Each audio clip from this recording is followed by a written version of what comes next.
আওয়ামী লীগের স্বপ্ন পূরণ হচ্ছে না, বরং আওয়ামী লীগ চূড়ান্তভাবে ফেঁসে যাচ্ছে। আওয়ামী লীগের একটা বিরাট স্বপ্ন যে ভারত আছে তাদের পাশে, যুক্তরাষ্ট্র এখন তাদের পাশে দাঁড়াচ্ছে, বরং বিএনপির হাত ছেড়ে দিচ্ছে ভারত, যুক্তরাষ্ট্র সেই লাইনে। তা এখন আমরা ধীরে ধীরে বাংলাদেশে প্রতিষ্ঠিত হব এবং আওয়ামী লীগের ভারতে পালাতক যারা, তারা বিভিন্নভাবে বলার চেষ্টা করছে যে আমরা আশা করি বিএনপি সরকার গণতান্ত্রিক আচরণ করবেন। তারা বিএনপি সরকারের কাছে আবেদনও জানায় যে এই করেন সেই করেন, নানান কিছু বলেন। তার মধ্যে যে ঠিক আছে, দলীয় প্রতীকে নির্বাচনে তো আমরা অংশগ্রহণ করতে পারিনি, নিষিদ্ধ, কিন্তু তাদের খুব স্বপ্ন ছিল যে স্থানীয় সরকার নির্বাচনে আওয়ামী লীগ অংশগ্রহণ করবে, কারণ এখানে তো দলীয় প্রতীকে হচ্ছে না। স্বতন্ত্রভাবে যে কোনো নাগরিক যার বিরুদ্ধে মামলা বা সাজাপ্রাপ্ত না, মামলার আসামি নয়, বড় মামলা, বিশেষ করে ট্রাইব্যুনালে যদি মামলা থাকে, আইসিটি ট্রাইব্যুনালে, তাহলে সে নির্বাচন করতে পারবে না। কিন্তু অন্য কোর্টে কোনো মামলা থাকলে কোনো সমস্যা নেই, জেলে থাকলেও নির্বাচন করতে পারে। বাট সাজাপ্রাপ্ত একটা নির্দিষ্ট পরিমাণ সাজা থাকলে নির্বাচন করা যায় না। তো এতে তো আওয়ামী লীগের লোকজনের নির্বাচন করতে কোনো বাধা নাই, তারা নির্বাচনে অংশগ্রহণ করবে, স্বাভাবিক ধারা রাজনীতিতে ফিরবে, এরকম স্বপ্ন নিয়ে তারা বসে আছে যে স্থানীয় সরকার নির্বাচনে তারা অংশগ্রহণ করবে। এবং এদিকে গুজব ছড়াচ্ছে যে তারা মাথা উঁচু করে 6 মাসের মধ্যে শেখ হাসিনা দেশে ফিরবেন, এই করবেন সেই করবেন, নানান কিছু তারা একটা অলিক কল্পনা বিলাসের মধ্যে আছে। কিন্তু না, তাদের স্বপ্ন ভেঙে চুরে চুরমার হয়ে যাচ্ছে। এবং যে ঘটনা ঘটছে, সরকার একটা অসাধারণ সিদ্ধান্ত নিয়েছে। এই সিদ্ধান্তে সবচেয়ে বেশি খুশি জামাত শিবির। জামাত শিবিরের খুশির বন্যা। এটা একটা জটিল খেলা, আমি খেলাটার হিসাবটা মিলিয়ে দেখাচ্ছি কেন জামাত শিবিরের জন্য লাভ। খবরটা হচ্ছে, আচরণ বিধিমালা সংশোধনে ইসির খসড়া, এটা সরকার নির্দেশেই ইসি সিদ্ধান্ত নিচ্ছে, এটা পাশ হয়ে যাবে। স্থানীয় নির্বাচনে অংশ নিতে পারছে না আওয়ামী লীগ। এর মানে স্থানীয় নির্বাচন দলীয় প্রতীকে না, স্বতন্ত্র। আওয়ামী লীগের লোকজন স্বতন্ত্র দাঁড়াতে পারবে না। স্বতন্ত্র যদি আওয়ামী লীগের সাথে জড়িত, আওয়ামী লীগের পদ পদবি আছে, ওয়ার্ড পর্যায়ের পদ আছে, ওয়ার্ড পর্যায়ে আপনি মেম্বার ইলেকশন করতে পারবেন না। যদি আপনি পরিচয় গোপন করে ইলেকশন করেন, আপনি মেম্বার নির্বাচিত হলেও আপনার পদ চলে যাবে, আপনি বরখাস্ত হবেন। কারণ আপনাকে হলফনামা দিতে হবে যে না, আমি নিষিদ্ধ সংগঠনের সাথে জড়িত না, হলফনামা এটা উল্লেখ করতে হবে। আর নিষিদ্ধ সংগঠন মানে এখন আওয়ামী লীগ।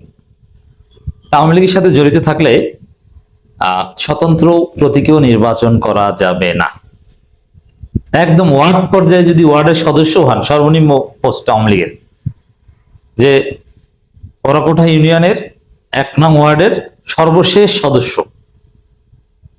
তারপর আপনি মেম্বার ইলেকশনও করতে পারবেন না। সিটি কর্পোরেশন মেয়র পদের কাউন্সিলর, মেয়র, কাউন্সিলর, উপজেলা চেয়ারম্যান, এটা হয় কিনা বলা যায় না, তবে পৌরসভা মেয়র, পৌরসভা কাউন্সিলর, ইউনিয়ন পরিষদের চেয়ারম্যান, মেম্বার, কোনোটাই আপনি করতে পারবেন না। এই সিদ্ধান্ত বিএনপি সরকার নিচ্ছে। তো এতে যেটা দাঁড়ালো, প্রথমে যে আওয়ামী লীগ নির্বাচনে অংশগ্রহণ করতে পারছেন, যে আওয়ামী লীগের স্বপ্ন যে তারা স্বাভাবিক রাজনীতি ফিরবে, স্থানীয় সরকার নির্বাচনের মধ্য দিয়ে তাদের একটা স্বতন্ত্র অবস্থান থাকবে, না, এটা একদম সম্ভব হচ্ছে না। আওয়ামী লীগ দাঁড়ালেই মার খাবে, পুলিশ ধরবে, ডিবি ধরে নিয়ে যাবে, আর সাধারণ জনগণের জামাত, এনসিপি, বিএনপির মার তো আছে। এবং এতে তো বিএনপির খুশি হওয়ার কথা, কিন্তু না, এখানে জামাত শিবির খুশির বন্যা। আর এখানে বিএনপি যেভাবে ক্ষতির সম্মুখীন হবে, এই ক্যালকুলেশনটা দেখাই। সিদ্ধান্তটা নিচ্ছে বিএনপিকে আওয়ামী লীগের লোকজন, সারা বাংলাদেশে আওয়ামী লীগের লোকজন ভারতের কথায় ভোট দিয়েছিল জামাত ঠেকাতে। কিন্তু বিএনপিকে ভোট দিয়ে আওয়ামী লীগের লোকজন সবাই বলছে উই ফিল চিটেড। কারণ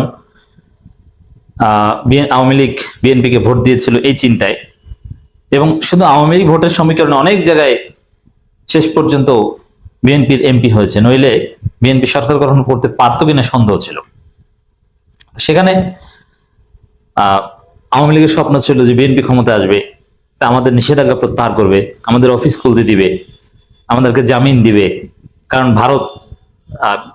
ভারতের কোলে উঠেছে বিএনপি, আর আমরা তো ভারতের সন্তান বা ভারতের স্ত্রী, অতএব চিন্তা কিসের। কিন্তু দেখা গেল উল্টা, বিএনপি ক্ষমতা এসে আওয়ামী লীগ তাদের চিরচারিত সেই চুক্তি অনুযায়ী অফিস খোলা শুরু করেছে, কিন্তু যারা অফিস খুলেছে তাদের সবাইকে গ্রেপ্তার করেছে এবং অফিসকে আবার বন্ধ করে দিয়েছে।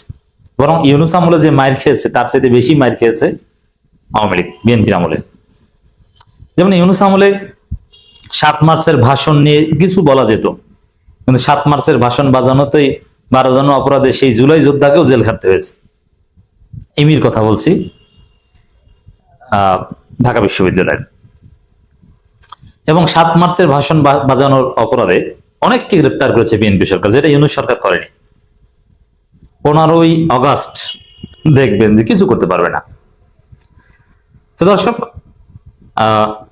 শেখ মুজিবের জন্মদিনও দাঁড়াতেই দেয়নি, এবং আরো বিভিন্ন জায়গায় আওয়ামী লীগের লোকজন ব্যবসা বাণিজ্য যা আছে এগুলো আরো দখল করেছে বিএনপি ক্ষমতায় এসে, এবং মামলা বাণিজ্য এগুলো বেশি করছে, জামিন হচ্ছে না।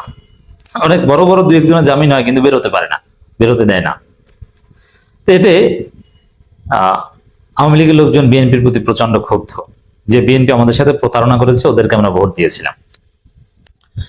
একবার প্রতারিত হয়ে স্থানীয় সরকার নির্বাচনে আওয়ামী লীগের লোকজন আবার বিএনপিকে ভোট দিবে, এটা হতেই পারে না।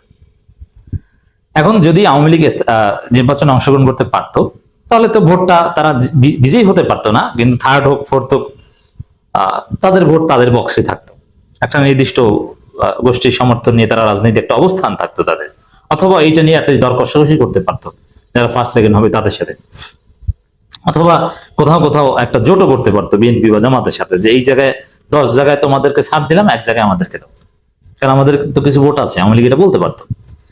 কিন্তু না, তারা বিএনপিকেও ভোট দিবে না, নিজেদের ভোট নিয়েও দাঁড়াতে পারছে না। তাহলে কি করবে? এখন অপশন দুইটা আওয়ামী লীগের সামনে, যে তারা ভোট দিতে যাবে না। এখন এটা করলে রাজনীতি থেকে একদম অপ্রাসঙ্গিক, সামাজিকভাবে অপ্রাসঙ্গিক হয়ে যাবে। ভোট দিতেই যাব না, তাহলে দেখবেন যে 2 দিন পর আওয়ামী লীগের একদম ফিক্সড কট্টর সমর্থক যারা, এরা জামাত বিএনপি এনসিপিতে বিলীন হয়ে যাবে। এজন্য এটা একটা আওয়ামী লীগের ব্যতিক্রমী বৈশিষ্ট্য যে তারা একদম ভোট বর্জনের পক্ষে না, যে একদম ভোট কেন্দ্রে যাব না, এই রাজনীতি আওয়ামী লীগ করে না। তারা ভোট কেন্দ্রে যে কোনো একটা পক্ষকে ভোট দিবে, এমনকি জামাতকে ভোট দিতেও তারা দ্বিধাবোধ করবে না, আমি বিশ্বাস করি। তো এতে যেটা দেখা যায় যে স্থানীয় সরকার নির্বাচনে আওয়ামী লীগের লোকজন বাধ্য হয়ে জামাতকে ভোট দিতে পারে, কারণ বিএনপিকে ভোট দিয়ে প্রতারিত হয়েছে। এখন জামাতকে ভোট দিয়ে দেখি একটু সামাজিকভাবে ভালো থাকতে পারে কিনা। আর এটা সত্য যে জামাতের লোকজন কারো উপর জুলুম করবে না। বিএনপির লোকজন আওয়ামী লীগের ভোটে জিতে যেরকম আওয়ামী লীগের জায়গা জমি দখল করছে, জামাত কারো জায়গা জমি দখল করবে না, কারো বিরুদ্ধে মিথ্যা মামলা দিবে না, মামলা বাণিজ্য করবে না, জামিন বাণিজ্য করবে না। অ্যাটলিস্ট আওয়ামী লীগের লোকজন রাজনৈতিক অধিকার পাবে না, ইটস ট্রু, বাট জামাতের লোকজনকে যদি নির্বাচিত করতে পারে, ওই এলাকায় আওয়ামী লীগের যারা মামলার আসামিরা নিরীহ, তারা শান্তিতে থাকতে পারবে, নিরাপদে থাকতে পারবে, তাদের জায়গা জমি ধন সম্পত্তি ব্যবসা বাণিজ্য নিরাপদে থাকবে, অ্যাটলিস্ট এই গ্যারান্টি পাবে।